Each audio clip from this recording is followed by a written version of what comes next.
એક સુંદર મહિલા પોતાની એક વર્ષની છોકરીને લઈને હોસ્પિટલની બહાર રડી રહી હતી. ડૉક્ટરે તેમની પાસે પૈસા ન હોવાથી છોકરીને હોસ્પિટલમાં દાખલ કરી નહોતી. તેની આંખોમાં દુઃખ સ્પષ્ટ દેખાતું હતું. તે સમયે મારું મન અને દિલ પીગળી ગયું.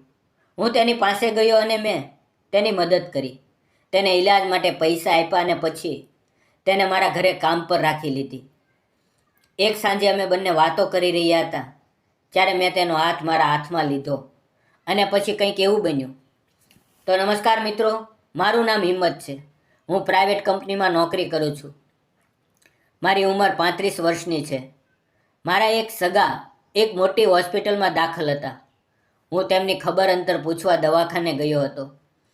જ્યારે તેમના ખબર અંતર પૂછીને પાછો બહાર નીકળી રહ્યો હતો ત્યારે અચાનક એક એવું દ્રશ્ય મારી નજર સામે પડ્યું કે મારા રૂવાડા ઊભા થઈ ગયા. લગભગ 30-32 વર્ષની એક મહિલા તેની 1 વર્ષની છોકરીને ગોદમાં લઈને જોર જોરથી રડી રહી હતી. તે ડૉક્ટરને વિનંતી કરી રહી હતી કે મારી છોકરીને દાખલ કરી લો. મારી છોકરી બેભાન થઈ ગઈ છે. મારી પાસે અત્યારે પૈસા નથી, પરંતુ હું કાલે પૈસા લઈ આવીશ. તેના અવાજમાં દુઃખ અને આંખોમાં આંસુ દેખાતા હતા. છોકરીના નિષ્ક્રિય શરીરે મારું દિલ હલમચાવી નાખ્યું, પરંતુ તે ડૉક્ટર તેની વાત સાંભળતા જ નહોતા. તે લોકોને કોઈની જિંદગી કરતાં પૈસા વધારે મહત્ત્વના લાગતા હતા. આ બધું જોઈને મને ખૂબ ખરાબ લાગ્યું અને ખૂબ જ દુઃખ થયું. મારા મનમાં વિચાર આવ્યો કે આજકાલના માણસને ફક્ત પૈસાની જરૂર છે. કોઈનો જીવ બચાવવાની કિંમત જ નથી. હું તે મહિલાને એક તરફ લઈ ગયો અને તેને પૂછ્યું, શું થયું છે? તમારી છોકરીને મને બધી વાત કરો. હું તમારી મદદ કરું છું. તે રડતા રડતા બોલી, સાહેબ, મારી દીકરીને 2 દિવસથી તાવ આવે છે. તેનું શરીર ખૂબ તપે છે અને આ છેલ્લા 2 કલાકથી તે બેભાન છે. મારા ઘરની હાલત ખૂબ ખરાબ છે. હું એકલી જ રહું છું અને વિધવા છું. મહેરબાની કરીને મારી દીકરીને હોસ્પિટલમાં દાખલ કરાવી આપો. હું મારા ઘરેણાં વેચીને કાલે પૈસા આપી દઈશ. તેની વાતોએ મારા દિલને ઊંડે સુધી અડી લીધું. હું તરત જ ડૉક્ટર પાસે ગયો અને છોકરીને દાખલ કરવાનું કહ્યું. પછી મેં ઓનલાઈન 10,000 રૂપિયા ડિપોઝિટ ભરી દીધી. પૈસા આપવાની સાથે જ ડૉક્ટરોએ તરત જ ઈલાજ શરૂ કરી દીધો. તે મહિલા મારા પગે પડવા લાગી, પરંતુ મેં એને કહ્યું, તમે તમારી દીકરીનું ધ્યાન રાખો. મારી વાતોથી તે થોડી શાંત થઈ અને પછી બોલી, સાહેબ, મને માફ કરી દો. મારે આવું નહોતું કરવું, પરંતુ મારી પાસે પૈસા નહોતા અને ડૉક્ટરો મારી કોઈ વાત સાંભળતા નહોતા. મને સમજાતું નહોતું કે હું શું કરું.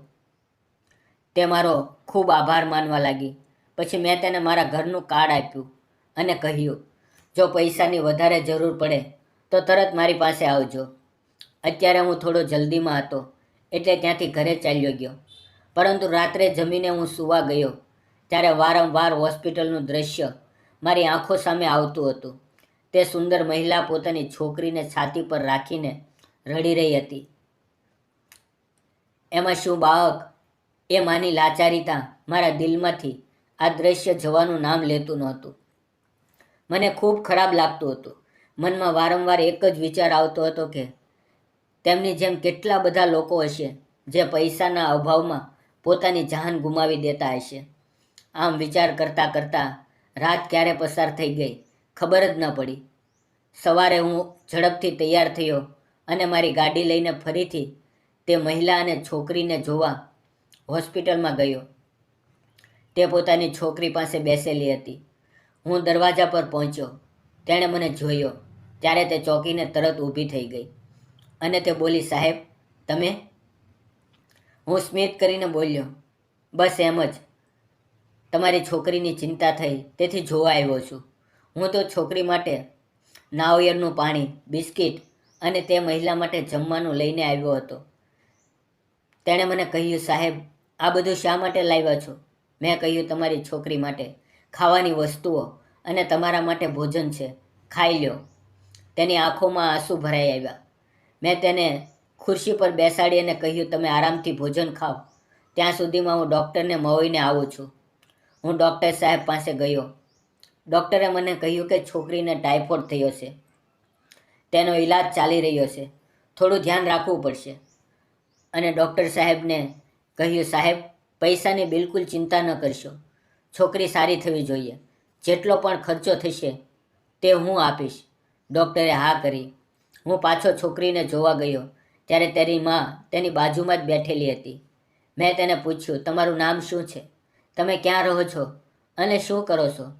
મને થોડું તમારા વિશે જણાવો. મારી વાત સાંભળીને તેની આંખો આંસુથી ભરાઈ આવી. તે બોલી, મારું નામ રેખા છે. હું બાજુમાં ઝૂંપડપટ્ટીના કિનારે રહું છું અને હું વિધવા છું. મારા પતિનું રોડ અકસ્માતમાં અવસાન થઈ ગયું. હવે અમારી પાછળ જોવા કોઈ નથી અને જે કામ હોય તે કરી લઉં છું. મારી નાની છોકરીને પાડોશીમાં રહેતા દાદી પાસે મૂકીને હું વાસણ ધોવાનું, ભોજન બનાવવાનું કામ કરતી હતી. પરંતુ થોડા સમયથી ગેસની સમસ્યાને કારણે કામ મળતું બંધ થઈ ગયું છે. એટલે મારી પાસે અત્યારે પૈસા નહોતા. મેં તેને સમજાવ્યું, તમે રડો નહીં, તમારી છોકરીનું ધ્યાન રાખો. હોસ્પિટલનો બધો ખર્ચો હું ભરી આપીશ. તેની આંખોમાં આંસુ આવી ગયા અને તે બોલી, તમે મને જેમ ઈશ્વર મળે તેમ મળ્યા છો. હું તમારો આભાર કેવી રીતે માનું? પણ હું તમારા પૈસા કામ કરીને એક એક રૂપિયો ભેગો કરીને આ જરૂર આપીશ. તેની આ વાત મારા દિલને ફરીથી સ્પર્શી ગઈ. તે દિવસ પછી હું રોજ સવારે અને સાંજે તેના માટે જમવાનું લઈને જતો. તેને થોડા પૈસા આપતો અને હંમેશા તેને ધ્યાન રાખવાનું કહેતો. હું પ્રાઇવેટ કંપનીમાં કામ કરતો હતો. આથી મારે ઓફિસે પણ જવું પડતું. પરંતુ મને તેની અને તેની છોકરીની ચિંતા હંમેશા મનમાં રહેતી. હવે 5-6 દિવસમાં સારવારને લીધે તે નાની છોકરીની તબિયત સારી થઈ ગઈ હતી. આજે ડૉક્ટરે તેને રજા આપી દીધી હતી. હું મારી ગાડી લઈને તેને ઘરે છોડવા ગયો. તે કહી રહી હતી કે સાહેબ, હું રિક્ષા લઈ જઈશ, તમે તકલીફ ન કરો. પણ હું હસતા હસતા બોલ્યો, કોઈ વાંધો નહીં, હું જ તમને તમારા ઘર સુધી મૂકી જાઉં છું. અમે તેમની ઝૂંપડપટ્ટીમાં પહોંચ્યા. ત્યાંની ગંદકી ભરેલી ગલીઓ જોઈને મને ગુસ્સો આવ્યો. ત્યાં ન સાફ હવા હતી, ન પાણી, અને મૂળભૂત સુવિધાઓ તો હતી જ નહીં. લોકો એમ છતાં પણ જીવન જીવતા હતા. આ જોઈને મારું મન ખૂબ નારાજ થયું.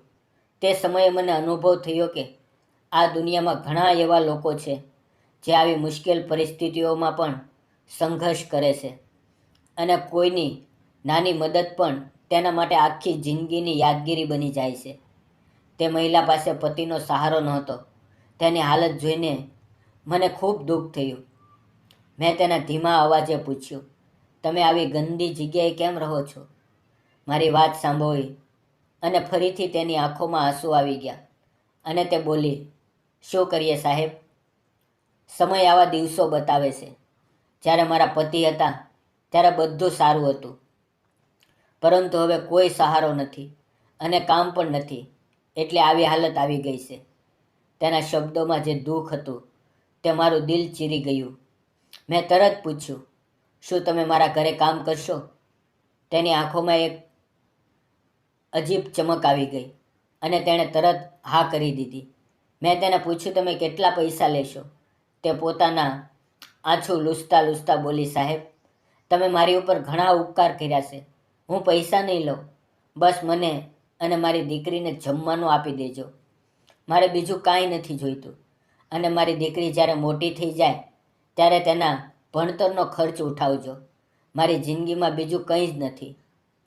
તેની આવી વાતો સાંભળીને મારું દિલ ફરીથી તૂટી ગયું. હું કશું પણ બોલ્યા વગર મારી ગાડી ચાલુ કરી અને તેને કહ્યું, તમારો સામાન લઈ આવો. અત્યારે જ આપણે બધા મારા ઘરે જઈશું. થોડી વારમાં તે પોતાનો થોડોક સામાન લઈ આવી ગઈ. હું તેને અને છોકરીને લઈને મારા ઘરે પહોંચ્યો. મારો મોટો બંગલો જોઈને તે ચોંકી ગઈ. તેને વિશ્વાસ જ નહોતો આવતો કે તેને આવી સુંદર અને સારી જગ્યાએ રહેવાનું મળશે. તે દરેક વસ્તુને આશ્ચર્ય અને આનંદથી જોઈ રહી હતી. મેં તેને મારું ઘર બતાવ્યું અને રહેવા માટે એક જુદો ઓરડો આપ્યો. પછી તે રોજ બધા માટે ભોજન બનાવતી અને તેના હાથમાં ખૂબ જ સ્વાદ હતો. આમ જ 2-4 દિવસ વીતી ગયા. અમે બંને ભોજન કરી રહ્યા હતા ત્યારે તેણે મને પૂછ્યું, સાહેબ, હું આવી ત્યારની જોઉં છું કે તમે ઘરે એકલા જ રહો છો, તમારા પત્ની નથી? તેનો આ સવાલ સાંભળીને મારી આંખોમાં પણ આંસુ આવી ગયા. મેં તેને શાંત અવાજે કહ્યું, તારા જેવી જ મારે પણ એક પત્ની હતી, વૈશાલી. આજથી 7-8 વર્ષ પહેલાં મારા લગ્ન થયા હતા. જિંદગી ખૂબ જ આનંદમાં ચાલતી હતી. અમે બંને એકબીજાને ખૂબ પ્રેમ કરતા હતા. પરંતુ ડિલિવરીના સમયે તે અને બાળક બંને મને છોકલો મૂકીને ચાલ્યા ગયા. ત્યાર પછી મેં નક્કી કર્યું કે હું ફરી લગ્ન નહીં કરું. મારી વાત સાંભળીને તેની આંખોમાં આંસુ આવી ગયા. તે ધીમા અવાજે બોલી, સાહેબ, માફ કરજો, તમને દુઃખ આપવાનો મારો ઈરાદો નહોતો. પછી અમે શાંતિથી ભોજન પૂરું કર્યું. પણ આમ જ થોડા દિવસો પસાર થયા. તે મારા માટે સવારે સાંજે ભોજન બનાવતી, ગરમ પાણી બનાવતી, ટુવાલ, ટિફિન, બધી વસ્તુ સમયસર રાખી દેતી. ઘરમાં તેની હાજરી અને તેની છોકરીનું હસવું, આ બધું જ મારા દિલને ધીમે ધીમે બદલાવા લાગ્યું. મારા સૂના ઘરમાં જીવવાનું નવું કારણ આવી ગયું હતું. ઘણા સમયથી હું એકલો હતો, પણ હવે એકલપણું ગાયબ થઈ ગયું હતું. તેની નાની છોકરી સાથે મને ખૂબ જ સ્નેહ થઈ ગયો હતો. તેમાં મને મારી દીકરી દેખાતી હતી. રેખામાં મને મારી પત્નીની ઝલક દેખાતી હતી. આ રીતે થોડા દિવસો વીતી ગયા. એકવાર સાંજે ભોજન કર્યા પછી હું અને રેખા હોલમાં બેસીને ટીવી જોતા હતા. હું તેની બાજુમાં જ બેઠો હતો. વાતો કરતાં કરતાં મેં રેખાનો હાથ શાંતિથી મારા હાથમાં લીધો. તે મારી તરફ એક નજરથી જોવા લાગી. મેં તેને ધીમેથી કહ્યું, રેખા, મને તો ખૂબ ગમવા લાગી છે. તારો સ્વભાવ અને તારા મનની સાદગી ખૂબ જ સુંદર છે. મને તારી સાથે પ્રેમ થઈ ગયો છે. શું તું મારી સાથે લગ્ન કરીશ?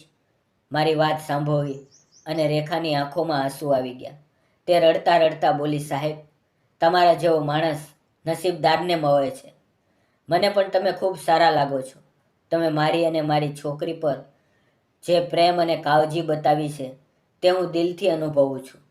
મારા ખરાબ સમયમાં તમે મને સાથ આપ્યો, મદદ કરી.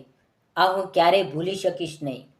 મને પણ તમારી સાથે લગ્ન કરવા સારા લાગશે. હવે અમારા જીવનમાં એક નવી ખુશી, એક નવી સવાર આવી ગઈ હતી. છતાં પણ થોડા દિવસો અમે એકબીજાને વધુ સારી રીતે સમજતા રહ્યા. સુખ દુઃખમાં સાથે રહ્યા. અને પછી એક નાના મંદિરમાં અમે અમારા સંબંધને જિંદગીભર માટે મજબૂત બનાવી દીધો. હવે હું, રેખા અને અમારી નાની દીકરી ત્રણેય ખુશીથી ભરેલી જિંદગી જીવી રહ્યા છીએ. મિત્રો, ક્યારેક જિંદગીમાં આપણને એવો માણસ આવી જાય છે જે આપણું આખું જીવન બદલી નાખે છે. સંબંધ લોહીનો ન હોય તો પણ દિલનું બંધન ખૂબ મજબૂત હોય છે.